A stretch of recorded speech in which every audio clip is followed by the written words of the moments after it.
Hey, what's up, guys? Mikas here for the EDM session. This is episode 83. This time it's really episode 83, so the previous episode I did episode 83, but it was 82, so now it's really 83.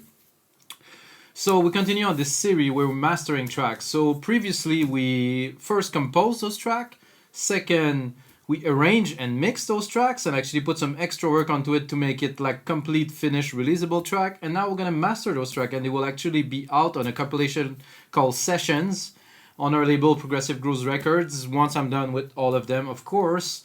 And there's also a surprise that is coming for you guys if you're watching. I'm going to do a special package where I will include the template, the mastering session, and the composition, and I will do a little bit of mentoring with you guys. So if you guys are interested, check out the the tutorial session. I'm going to do like a special package with those 10 tracks that I'm doing now, where I'm going to offer you guys to work on the track for you, explain to you, do a chat and stuff like that, so you guys learn and get better producers. So without further ado, we're going to master a techno track tonight, 124 BPM. The master, of course, is in 32 bits, very important.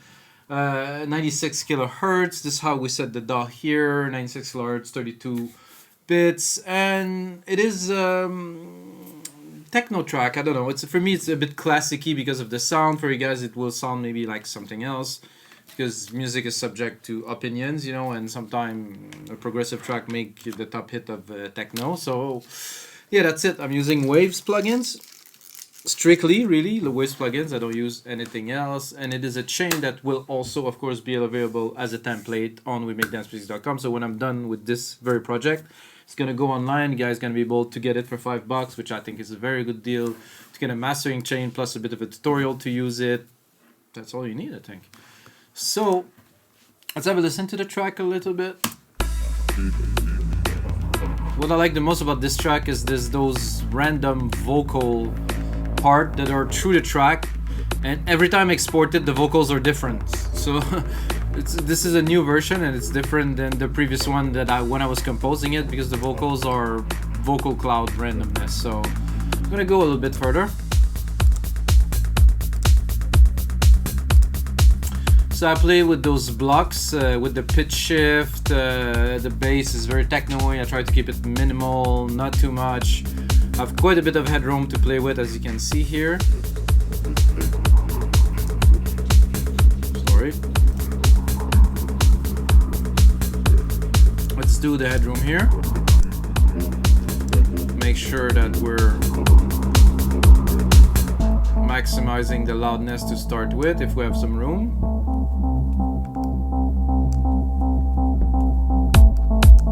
For me, this is very classicy techno, but it depends on which era you're coming from, who you were listening to, so that's great.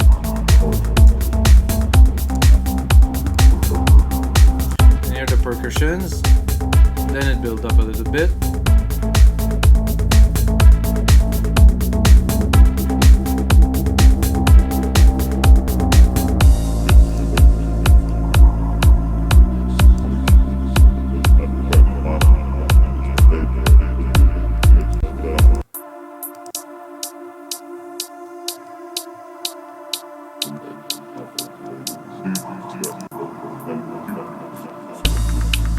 Dark moment in every techno track, of course. Oh yeah, this part, that's what I was talking to you about. So the blocks are pitch shifted and they're all actually also filtered at the same time, so create this effect. Oh, I think we're clipping here.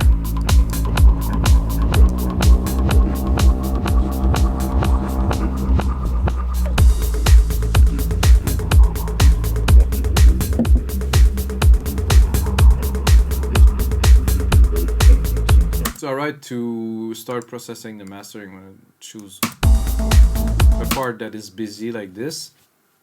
Start setting up the chain.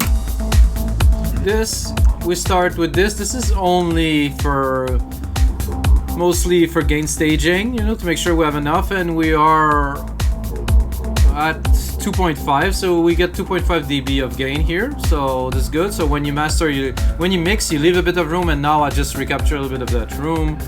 Right away we're going into this Rec 4 Renaissance AQ, or no, actually this is a VQ, it's a different line. It does have some noise, it's It has some character to me. It's hard to hear, it's not so audible, and I also use the phase function to it. To me, it put everything right where it belongs, and I boost a little bit at 180 of the low end, but it's so minimal you can barely hear it. You can choose between analog or digital master output somehow. Maybe the gain is different. Then I get a linear EQ, which I think for the sake of this track I will try to do a bit of EQing. I like this. I tend to, on track that I want to really work, I'm gonna put it a bit more narrow. Well, but then it's around 5-6K to drop a little bit to make the sound a bit cleaner, and then take the top end and bring it back a little bit over. So without. That tend to put the sound a little bit in a better dimension, and to cut to around 5K, 5, 6, 7K is a bit of a harsh frequency if you have too much. So I just did that a little bit. Let's just check the bass if we can. That's not necessary to do it this much, but maybe we want to give it a bit of more presence before we send it to an L2 right here. Gain a little bit of loudness here. 2 dB, that's it, not more. Then we're going into the first instance of LinMB, which is a really open multi-electro mastering. It's the setting from waves which I changed. I changed mostly the kick and the low end to preserve the punch, because it's very important to have a nice punchy track. And if you're wondering why I'm not using the speakers, I tried to use the speakers before and it's feeding back into the mic, and there's a delay between the recording of this and that, and it's a bit of a nightmare. I try to sync it, cannot do it, so I trust my ears, trust the mastering chain. Usually I would do listen on the speakers, bring it into the car, do some more testing, but for the sake of what I'm doing now for you guys, I have to keep it this way. So okay, back to this LinMB. A little bit of gain reduction, not too much. That would be flat with the gain reduction. We actually, so we're able to gain a little bit of loudness and presence, without really raising the volume overall. So this is good. Then we're going into an API 2500, which for techno I will definitely use a bit harder here. Usually I use it quite moderately, with, maybe a bit less. But in this case, for a techno track, I will use it.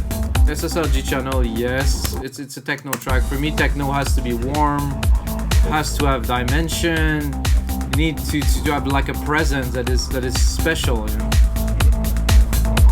Always look at clipping in the gain staging here.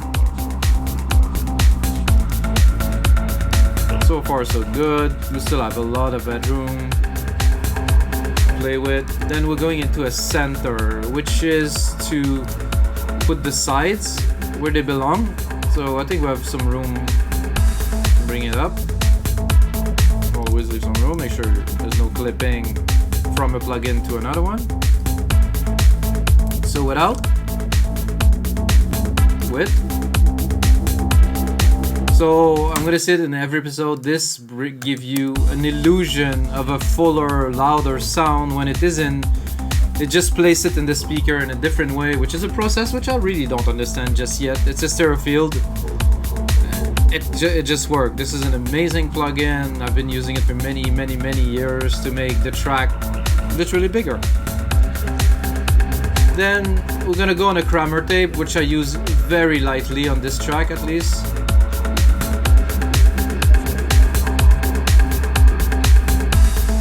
Maybe 3 dB.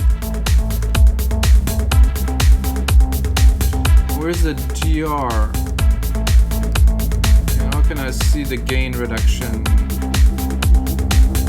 I think that's it, but I don't think I'm compressing 13 dB, but it's not a compression actually, it's just like a signal processing.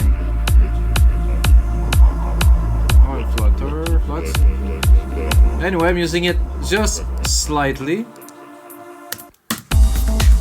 And then I'm going to an SSL comp. I'm not going to use it much because I already used the API. The API have a very different character than this, so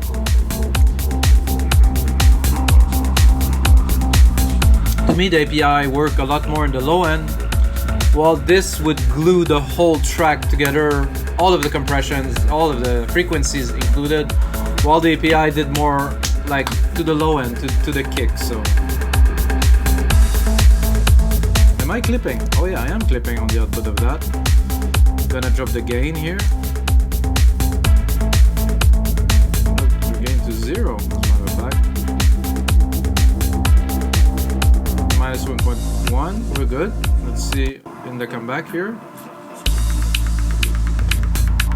Right here. Alright, we're good. Oh, no, we're not. A bit less. So this is the gain staging thing between this output, which is analog, which I don't have a reference on the output of this, and into the next plugin. I can see here that I'm clipping so ever slightly, but I don't want any of that because there's a very thin chance that there will be some artifacts created, so you don't want that. Again, second instance now of our LinMB, like multiband processor. This time we're using a really tight opto setting, so I'm using it a little bit here, maybe a bit much, and then I'm using it yet again here, but again this is a very little. I'm not pushing it, I don't want to push it, I just want to just thicken the sound, just make it just like to perfection, so there's nothing sticking out. If it's on a speaker, it's gonna be good, the bass gonna hit right at the right place, and everything is gonna be like perfect. So that is one of the things that I started doing recently, to have 2 instances of this. I know some people don't like this plugin, they're like, shouldn't use that, but the guy that developed it surely are doing very well because they're waves and they're doing some good stuff that I use for 15 years now. So I'm gonna continue and close this mastering session with this beast. So I'm gonna open the track here to the start. So this is the final stage. This is to make everything loud. In techno, it isn't overall necessary. There's a lot of techno tracks that are out there that have been mastered well. So this is not EDM, this is not trance, this is techno. So we're gonna be careful not to smash the track out, I would say. This is how I would say it. So let's start where the kick is and let's go for it. So first step, put your 2 level to equal, then drop it. Once you start to see some gain reduction, it's because it's working. If you go very low, it's gonna destroy your track. So like I said, I want a bit of loudness. Let's look at our, but I don't want too much. I want this to be clean. See? Yeah, maybe a tiny bit more.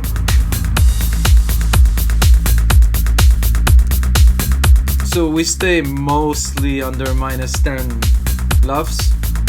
We're good. I could really push it much further because the chain is made to incrementally raise the volume without affecting the program so much. There's still dynamic.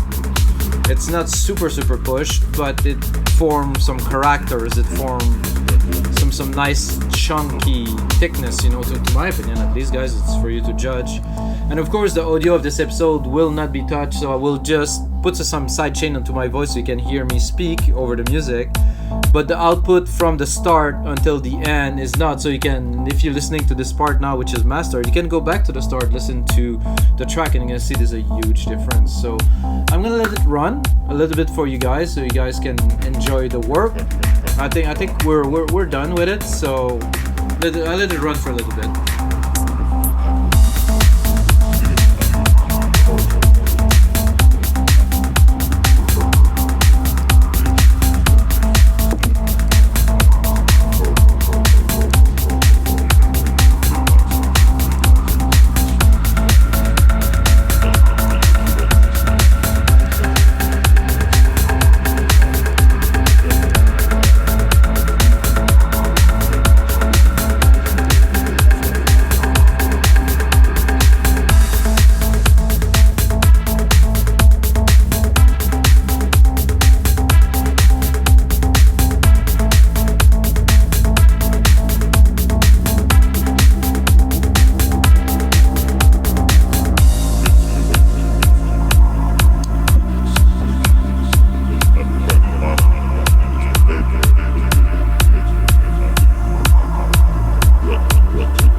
To me, this is a typical techno breakdown. Bring everything down, make something that is a little bit creepy, you know, this send there, and then let people just simmer on the dance floor, I would say.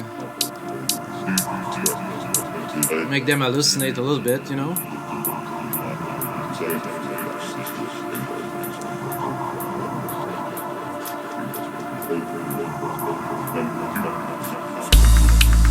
Then we're going back with this big bass, just like would shake a building.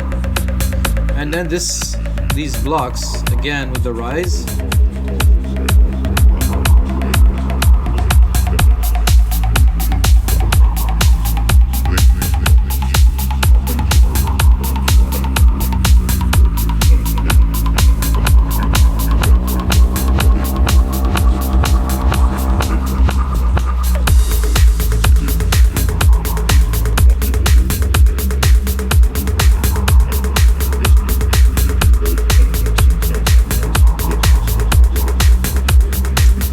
Love that bass, guys.